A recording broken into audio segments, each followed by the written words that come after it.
Ma meilleure amie croit pouvoir détruire ma vie en couchant avec mon mari, mais elle ignore que je suis un pas en avance pour détruire la sienne. Mon mari et moi sommes mariés depuis 6 ans. Nous avons 2 enfants et je suis enceinte de 6 mois de notre troisième.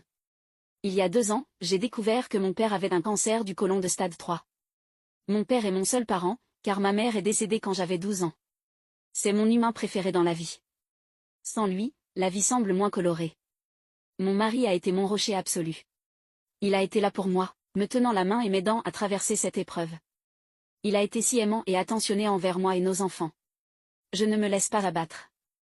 Mes enfants sont toujours aimés, soignés et je n'ai pas laissé ma charge diminuer à la maison. Une fois que mon père a eu son pronostic actualisé, mon mari m'a encouragé à quitter mon travail. Alors, je l'ai fait.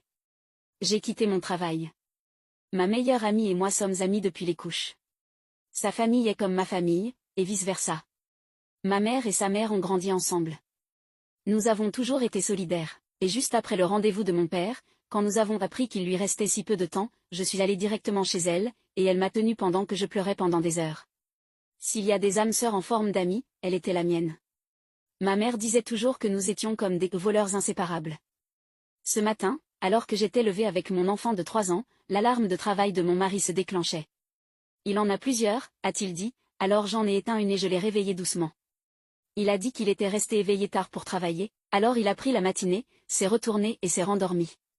En allant éteindre les autres alarmes, j'ai vu un texto de mon ami sur son écran de verrouillage qui disait « Je suppose que puisque je n'ai pas vu de femme enceinte en colère sur mon seuil, tu ne lui as pas encore parlé de nous. » Le temps s'est figé à ce moment-là. J'ai pris son téléphone et je suis partie, lisant simplement leur conversation. Depuis 4 mois, cet homme couche avec ma meilleure amie. Pendant 4 mois, ces personnes m'ont menti en face. Et je sais ce que vous allez dire, tu aurais dû voir les signes avant-coureurs. Mais j'ai tenu ce téléphone dans ma main pendant 2 heures et rien. Il a été si aimant et attentionné envers moi. Mais il l'a toujours été, si gentil et doux. Il n'y a pas eu de nuit de travail tardive, sauf une fois de temps en temps. Il n'y a pas eu de toucher prolongé entre eux, ni même de regard.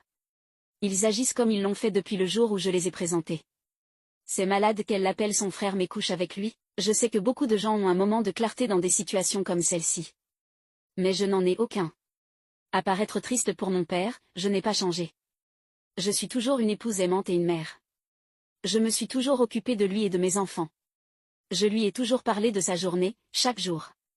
Je n'ai pas laissé la terre m'avaler tout entière. Je sais ce que je dois faire maintenant, mais je ne veux juste pas. Je suis sur le point de perdre ma famille et mon système de soutien d'un seul coup. Je le confronterai demain. Aujourd'hui, j'ai juste besoin de ces dernières 24 heures de paix. Quant à elle,